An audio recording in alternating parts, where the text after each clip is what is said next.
I know we've got people calling in from around the globe and different hours, and also want to thank Plexus for helping Ford put this together. And it's really exciting work. You know, I think I've been in the automotive industry for 20 years and have done a lot of firefighting and have done, been in the trenches.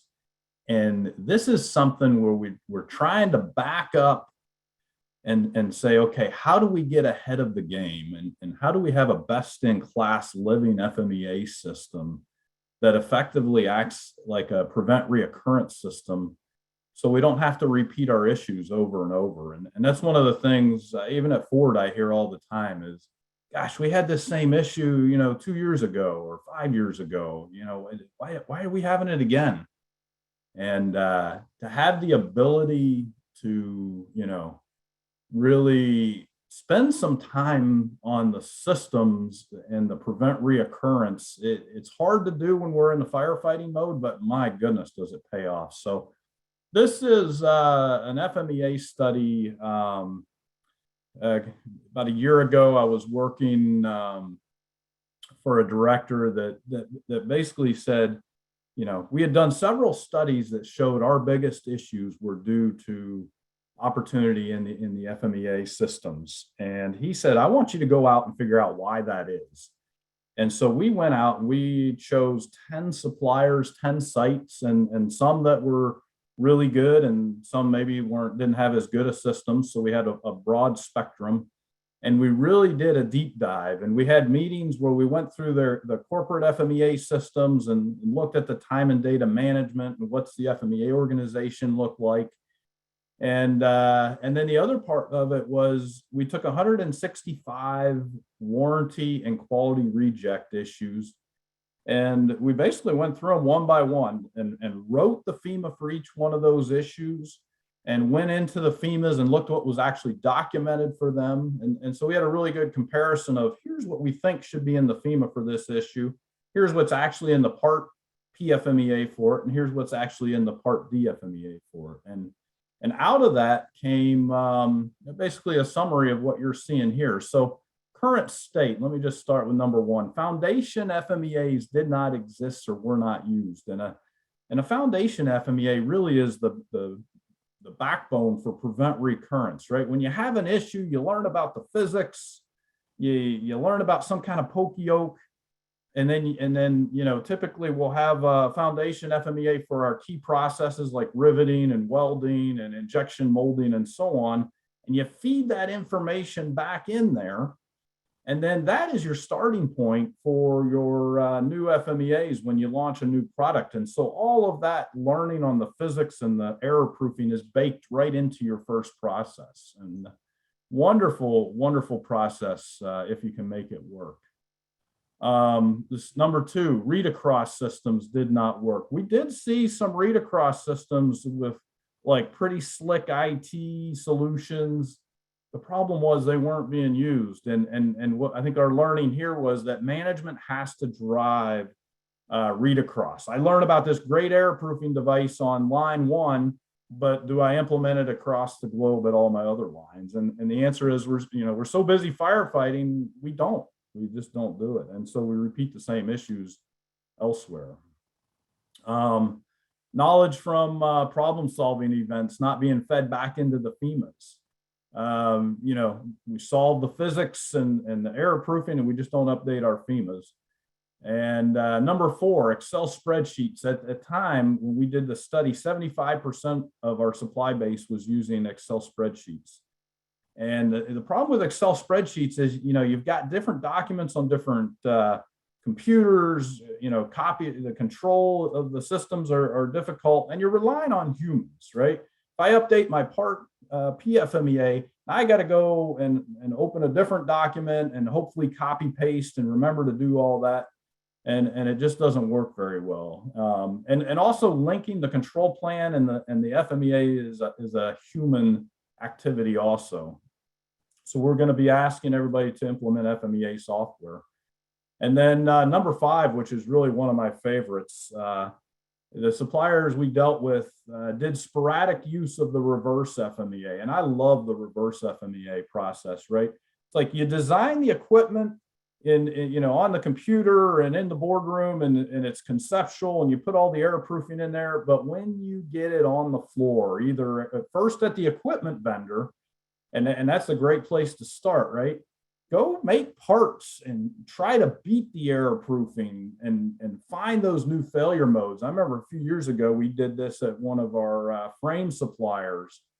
And we found out, oh, crud, we're missing a whole bunch of proximity sensors that we should put in here. Well, it's at the equipment vendor. They can do it real quick. And then once again, when you get it on your manufacturing floor, have an event where you have the operators, try to make bad parts, and engineering's out there. You're trying to trick the error proofing, looking for all of these failure modes. With a wonderful process. So we're really, this whole effort is really striving for all of us to have a living best-in-class FMEA system. So, and I saw a question, RFMEA means reverse FMEA, and it's essentially once you have the equipment on the floor, going out and exercising that equipment and finding failure modes and weaknesses in your error proofing and controls that you didn't realize were there. And if you don't do that, then you're going to learn later on when you're actually producing parts and shipping to a customer. So it's a really good process. All right. Next slide. All right.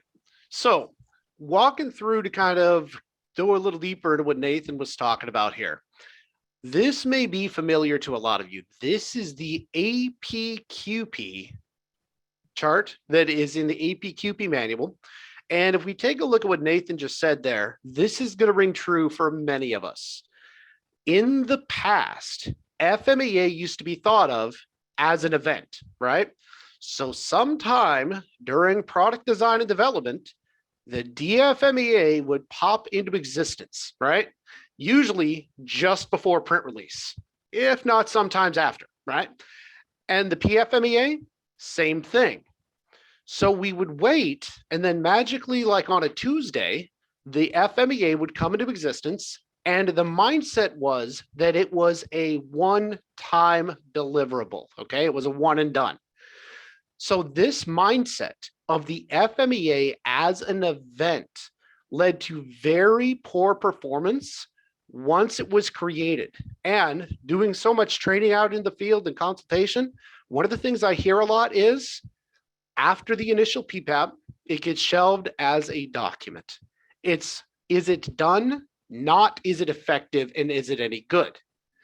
So the current mindset and the current shift now looks at the FMEA life cycle. And Nathan alluded to this as a living FMEA.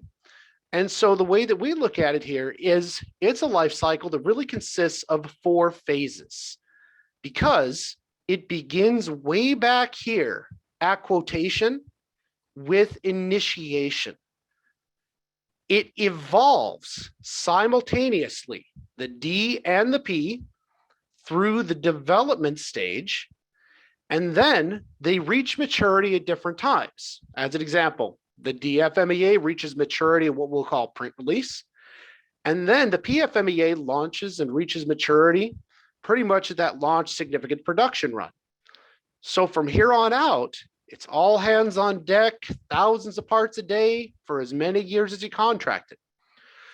But then eventually the FMEA reaches a stage of leverage in which its purpose is to communicate back the lessons it's learned over its development cycle, what Nathan was just talking about, into the next evolution of the new program.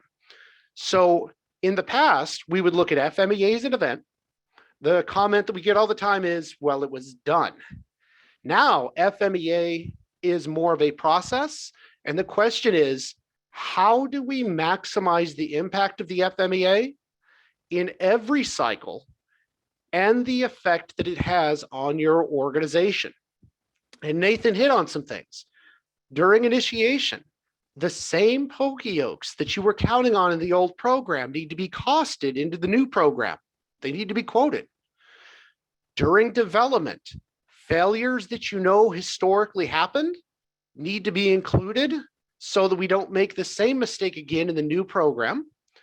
And then anything else that we learn during this maturity cycle, during mass production, needs to be backed up and included so that in the next stage, it can then feed back into initiation. So this is a really good look at kind of what the past model and thought was, what the current model and thought was, and what we'd like to do first and foremost here is we'd like to begin with the concept of initiation. And this is where we're going to talk about the foundation and family FMEA. Now, Nathan's going to talk here on the next slide about what it means to Ford. What I'm going to give you here is a general guide that will help in your understanding of the concept at large. Foundational FMEAs are the most generic. They have the most universal information. So a process foundational FMEA may be something like a manual cutting process. Now, as you go up from the most generic into the most specific, there may be variations of the foundation, such as if you cut metal or you cut plastic. These might be unique family FMEAs, or maybe you have a machine cutting operation and a manual cutting operation. And the reason why these are unique, these could have certain failure causes, failure modes, based on the complexity, the machinery, or some subtle variation. And then eventually you get to the top of the pyramid that is part number specific, where for this new job, there may be a unique requirement that is unique only to this particular job that creates a very special either function, requirement, or maybe a different failure effect that wasn't previously thought of. So when they talk about foundations, realize foundations are the thing that you bring into the baseline, and they should be the single most effective repository of lessons learned from previous developments. Okay, so they offer a tremendous amount of value because notice the bullet point that's up above. Foundations and family FMEAs should contain and communicate the most realistic risk profile for a product, if it's a DFMEA, or a process, if it is a PFMEA. So you should be able to go to that foundation, and the risk profile that is created should give you the best indicator for future performance based on a robust historical record. All right, that's a good graphical way to kind of think about it. It's not the only way you can think about it, but this is one way that effectively communicates what's about to happen. So with that, I'm going to go ahead and I'm going to turn it over to Nathan, and he's going to go through the foundational FMEA piece for the Ford specifics. Okay, so I'm just going to read through this so it's very clear what is actually in the requirements. So organizations are required to have foundation FMEAs. Foundation FMEAs are typically created for each process. For example, stamping, riveting, injection molding, etc. See the AIAG VDA FMEA manual for more information. Foundation FMEAs are also known as corporate, generic, baseline, core, master, or best practice FMEAs, and contain the knowledge of the organization from the prior developments and problem-solving activities. They play a critical role in the prevent recurrence by capturing knowledge from problem solving and making sure the errors are not repeated in future launches. Knowledge gained from problem-solving processes shall be documented in both the part and the foundation FMEAs. The foundation FMEAs are not a replacement for the part FMEA, but are a starting point for a part FMEA on a new launch. So just exactly what Jeremy was going through on the last page, right? So go to the next slide. So here we have, just to show it visually, you know, typically what we see and what we like to do is to have our technical process experts be in charge of our different foundation FMEAs. So here, for instance, on the left-hand side, let's say I have these processes. I would have a technical expert on each one of these processes that owns these foundation FMEAs. And as they go through problem-solving processes, as they go through launch and they learn things, they continually update these foundation FMEAs so that when it comes to a new launch, they're building parts with the equipment with the best controls and error proofing in place. Now, if I go and I launch a new part FMEA, I start picking, okay, do I have injection molding? And go ahead and click through this. And I pull those straight over. And if you click one more, and essentially the beauty of this process is really, you know, all those lessons learned are baked right into my initial PFMEA. And that is a starting point for my new FMEA. And one of the things one of my coworkers, Russ Hopkins, used to talk about was lessons learned. And I know when I came to Ford in 2001, we had a lessons learned database. And the problem was, like, it was hard to go in there and find stuff and then understand what it meant, what failure modes it went with, and then how do I apply that to my, you know, particular launch that I'm doing. Lessons learned databases don't work very well. And what Russ always used to preach, and I truly believe it, is that you need to make your prevent reoccurrence lessons learned feed back into the corporate documents that you actually use. And so they're ingrained right into that process. And that is essentially what a foundation FMEA does. So next slide.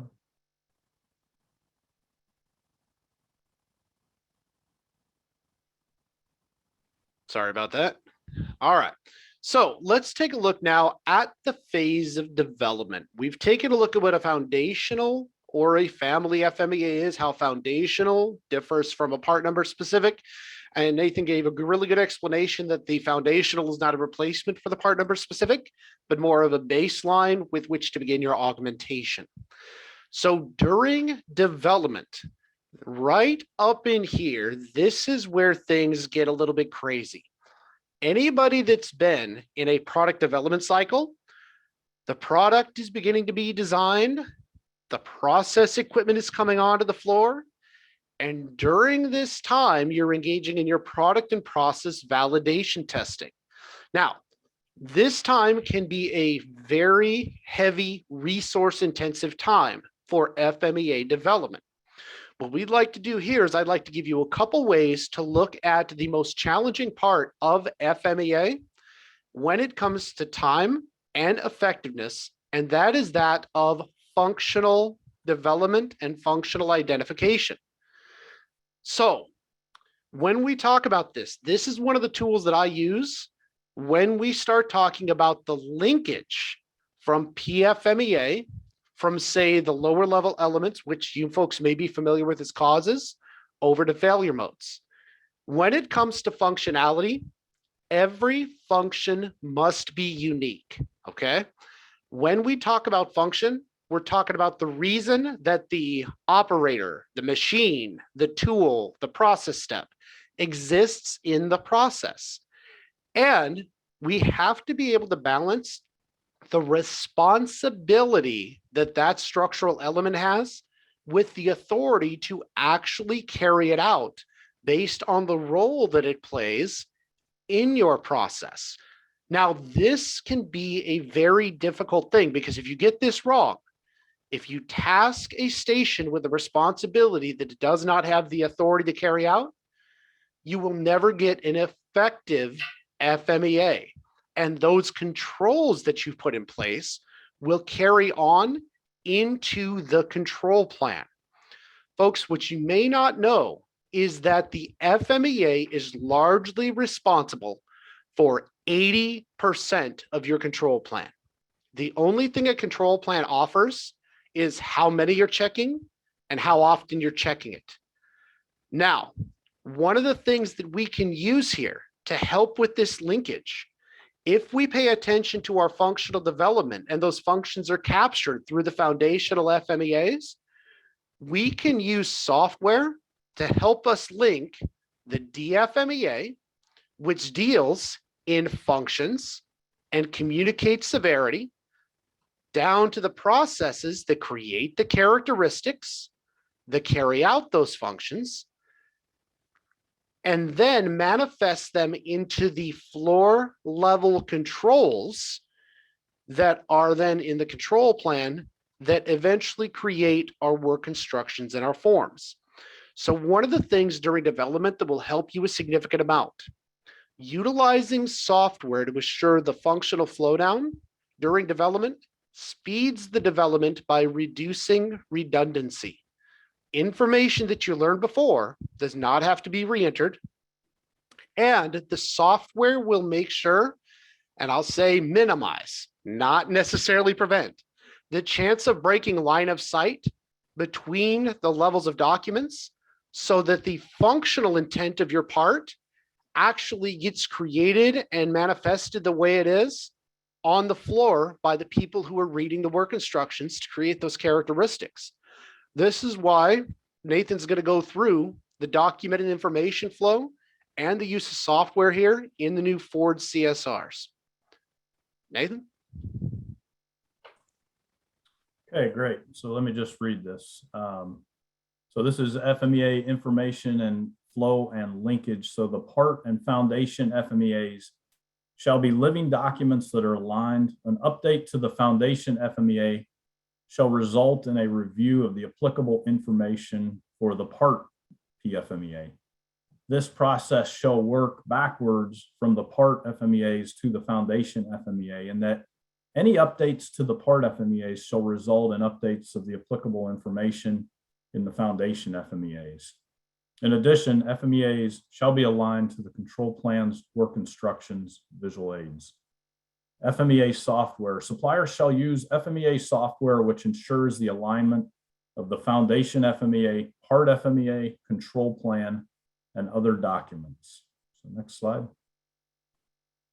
So FMEA software. So just to be very clear, and I've had a lot of suppliers have asked me, well, what kind of software should I use? We are not suggesting any kind of software. It is up to you to evaluate and determine which software works best for you. And there's cost decisions involved. There's how well the software works and the different features of it. And there's a lot of good solutions out there. So we're not saying which software you have to use, but we do give this criteria.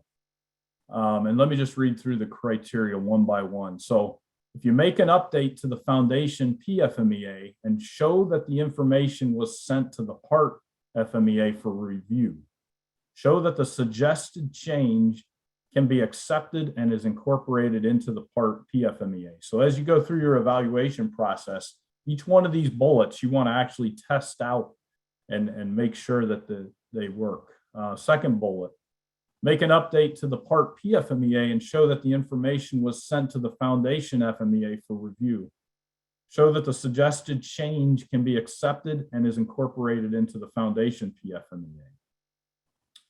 Third bullet, show that an update to either the part control plan or part PFMEA causes the other one to be updated. Next bullet, demonstrate creating a part PFMEA by selecting from a catalog or process specific PFMEA. So can you create a catalog of foundation FMEAs and then pull from those?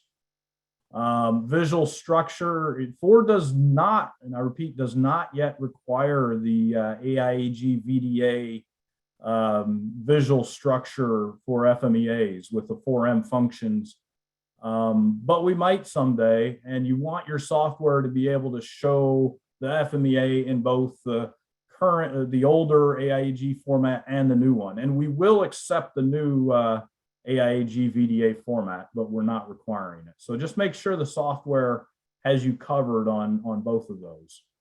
And then copy control. I think this is something we saw with Excel spreadsheets and actually a few of the software packages out there. Most of them handle this, but there's a couple that don't. Do they use the cloud or some other method to ensure users don't have different copies on different computers? And the FMEA software is really an incredible enabler to a living FMEA system in that, you're basically automatically, like Jeremy said, linking your control plan and your PFMEA. And then, if you're linking your part PFMEA and the guy, across the country makes a great discovery on an airproofing device and he puts it into his part PFMEA, but that's still linked to the foundation FMEA, say for riveting. Well, the technical specialist, maybe in another part of the country, gets a notification on his foundation FMEA that, hey, this update has been made with this new airproofing device. Take a look at it, and then it gives him the ability or her the ability to accept or reject it. Very powerful enabler tool. So next slide. All right. So real quick, just like Nathan was saying here, with the software, this is a good graphical representation, let's say. And again, no software is implied, nor is one method of FMEA favored over another, let's say. I want to make that clear. But within this FMEA, you remember my two rules from earlier: responsibility and authority, and each function being unique. When we look at the linkage that is created through the use of software, we can clearly see that if we have op30, which is supposed to press the sintered bearing to an axial position, it is assisted by the operator who presses the start button, the operator that loads the bearing, and the machine aligns, centers, and presses. See how those are three functions? Each one unique. And it takes all of these lower level items in order to pull off the higher level function. And it takes op30 to pull off the process of the electrical motor assembly line that assembles the shaft into the pole housing. So your software in one form or another will help with the graphical representation of some of these. It will help with the functional analysis to make sure there is more of a causal link between, say, the foundation, so that you don't have to, as Nathan put it, remember when somebody on the other side of the world makes a discovery. And so the software helps a tremendous amount. Now, this is an interesting thing here. The use of software also facilitates the linkage into the control plan. As Nathan mentioned here, if you have something as a gap on the print that is a product characteristic, it can automatically flow in one form or another your process characteristics that support it. And as Nathan is a Six Sigma guy there, this is very familiar with what you guys might be familiar with in Y equals F of X. Product is relating to and the function of process characteristics. So this is the read across that the software provides. And so if you learn something new from the control plan, not only can it go from the PFMEA to the control plan, but it can go back from the control plan into the FMEA. Thus, what Nathan was talking about, as you learn things, it's got to be able to go up the chain and down the chain. So in development, this is one of the most important things. That being said, let's talk about the maturity stage. So when it comes to the maturity stage, we did talk about the RFMEA. Nathan is going to share with you the forward specifics around what that actually means. Nathan? Okay, so reverse FMEA process.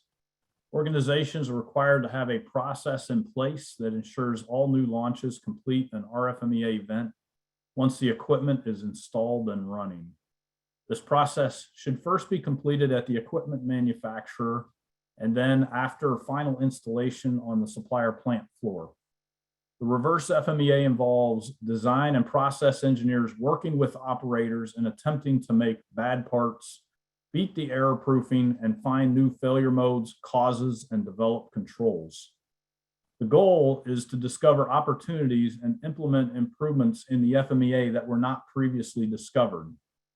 Evidence of reverse FMEA events must be available starting July 1, 2022 for forward model programs which have not yet completed job one. And this is a process that many of you probably already do, but those of you that don't, I can tell you, this is just a wonderful process. I think everybody, I have never heard a complaint from a supplier who has completed one of these events. You're going out, you're learning about the physics of your process after the equipment's out there. It's really, really helpful. Next slide. All right, so let's take a little look at using the reverse FMEA. Now, as Nathan mentioned, reverse FMEA is an activity where you begin out on the line, right? So when the equipment is installed, kind of go and see, and it's at the actual point of work. And what you're doing is it's an exploration, a bottom-up event that provides validation. Now, he mentioned the fact that in the beginning stage, during development, you theorize, let's say, around a risk profile and what could go wrong.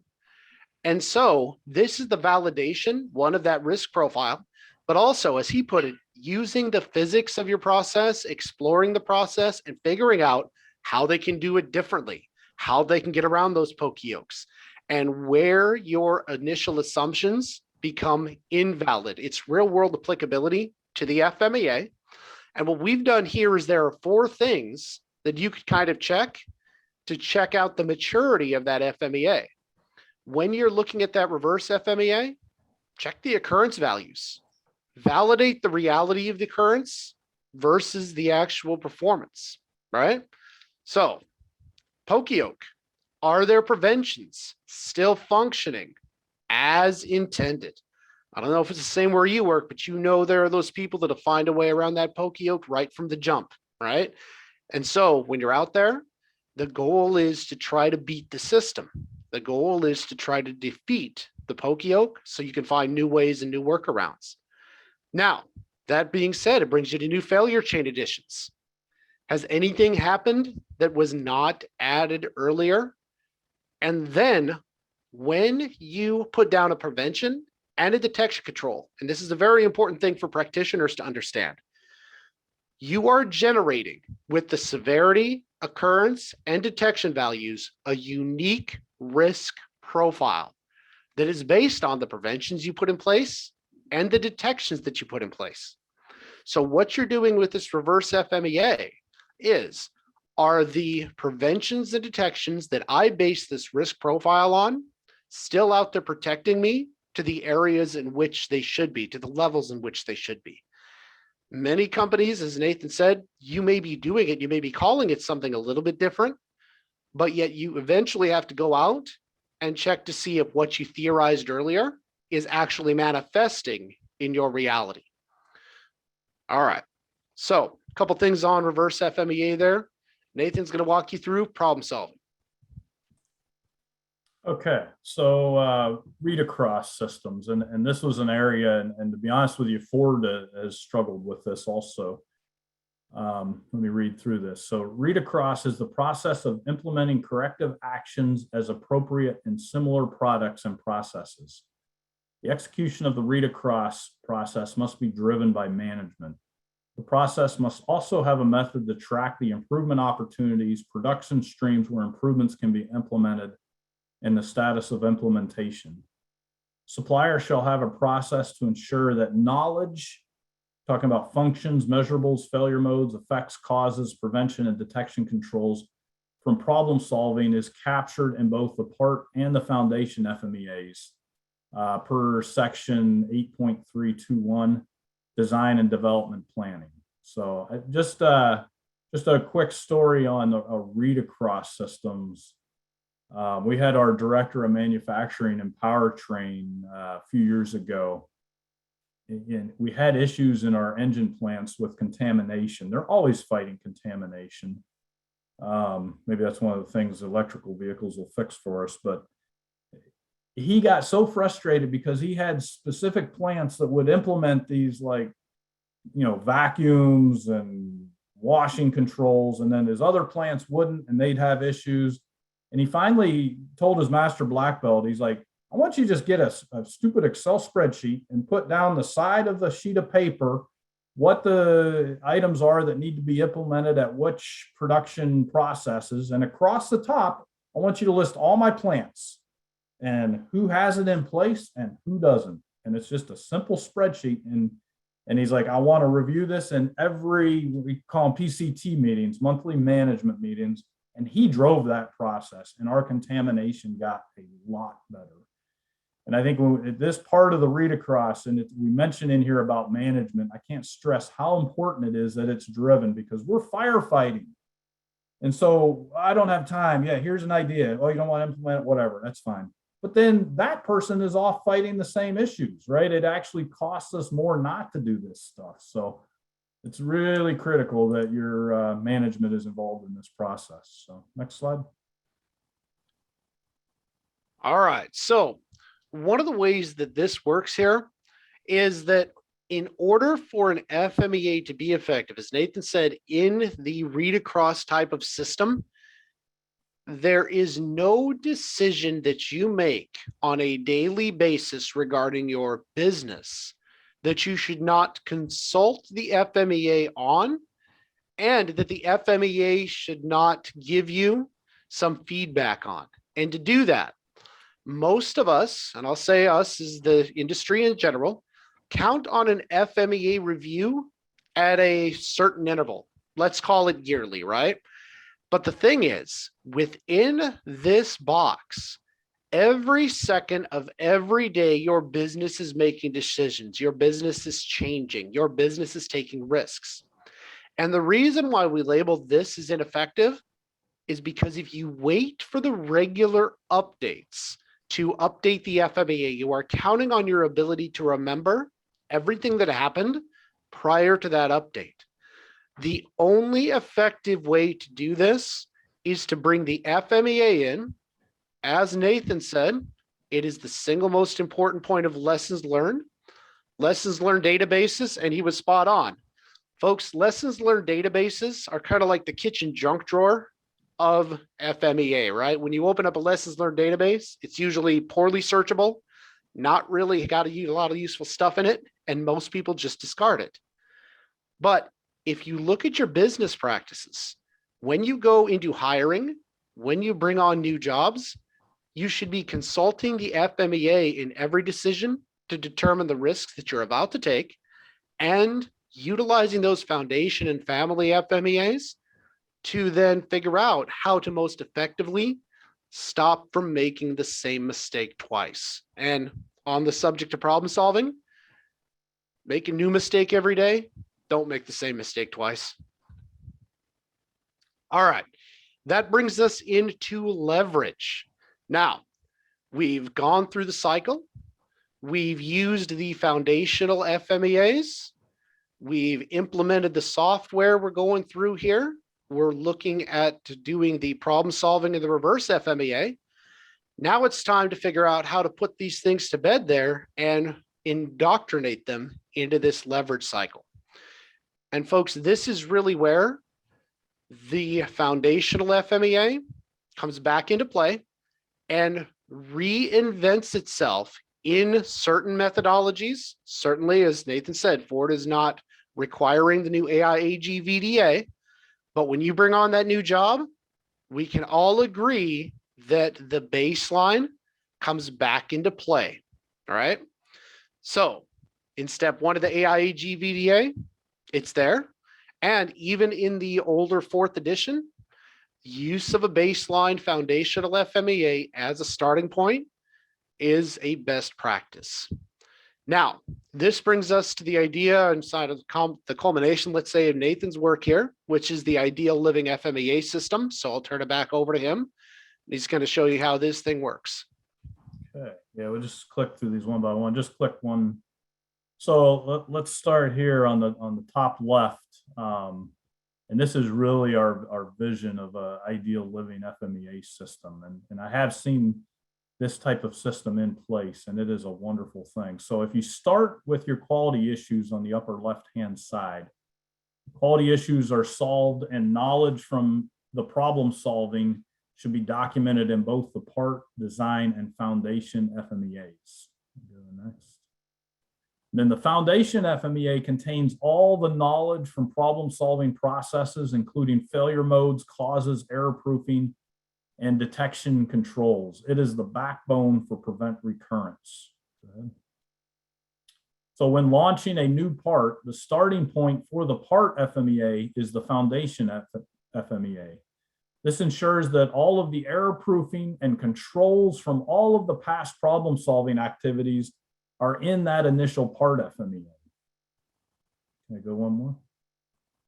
In addition, the improvements from the problem solving process should be implemented on similar processes. That's the read across. Go ahead, click.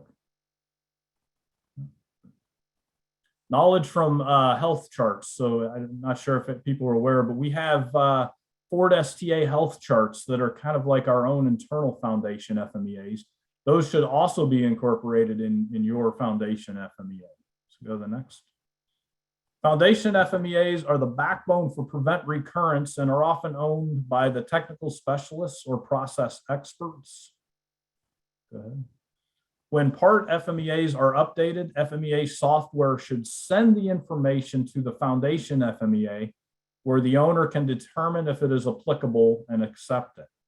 This process should also work from the foundation to the part FMEA. The system should require the foundation and part FMEA to be updated prior to closing out the 8D Six Sigma project or other problem-solving activity. A dedicated central FMEA organization helps to drive the FMEA strategy, continually improve the system, provide training, and drive execution of the FMEA. And this, we did our study.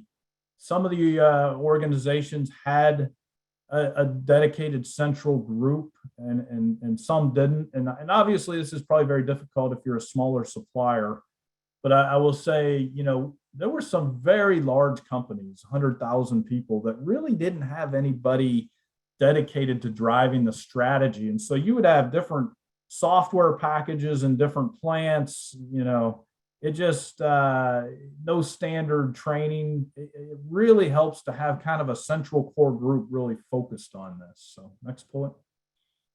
Part FMEAs, foundation FMEAs, and other applicable documents and control plans should be linked. Go ahead. FMEA software is an enabler to a living FMEA system. Let's see. So timing for implementing really everything in the IETF 16949, including foundation FMEAs and FMEA software. So for all forward model programs that haven't launched by July 1st, 2022, they must comply. So we need to have the foundation and part FMEAs and the FMEAs in the software by July 1st. And then all parts need to comply by the end of this year. Next slide.